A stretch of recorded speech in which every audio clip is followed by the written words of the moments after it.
अहमदनगर या ठिकाणी काँग्रेसच्या वतीने माथाडी कामगारांच्या प्रश्नांसाठी शहरातून भाजप सरकार विरोधात मोर्चा काढण्यात आला। यावेळी सर्व माथाडी कामगार छत्रपती शिवाजी महाराज यांच्या पुतळ्यापाशी जमले असता त्या ठिकाणी त्यांनी प्रथम छत्रपती शिवाजी महाराज यांची महाआरती केली। परंतु आरती करत असताना त्या परिसरातील एक विचित्र चित्र पाहायला मिळाले। या ठिकाणी तंबाखूजन्य पदार्थ, मावा, गुटखा अशा पदार्थांनी खाऊन थुंकण करून तो परिसर अक्षरशः घाण झाला होता। यावर महाराष्ट्र नवनिर्माण सेनेच्या महिला जिल्हाध्यक्षा अनिता दिघे यांनी काँग्रेसच्या कार्यकर्त्यांवर तिखट शब्दात टीका केली आहे।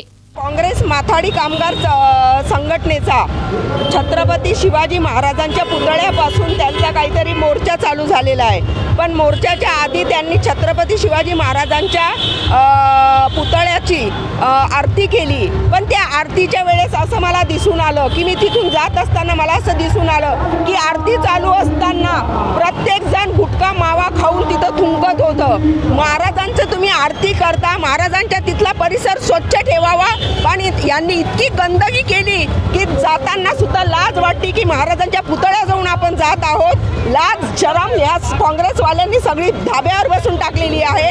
थुंकून महाराजांच्या आजूबाजूचा परिसर पूर्ण घाण केलेला आहे।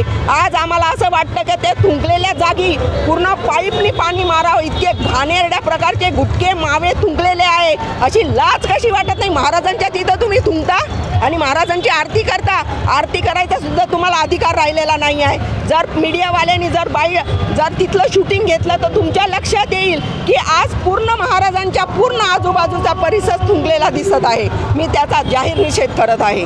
NTV news Marathi, Ahmednagar.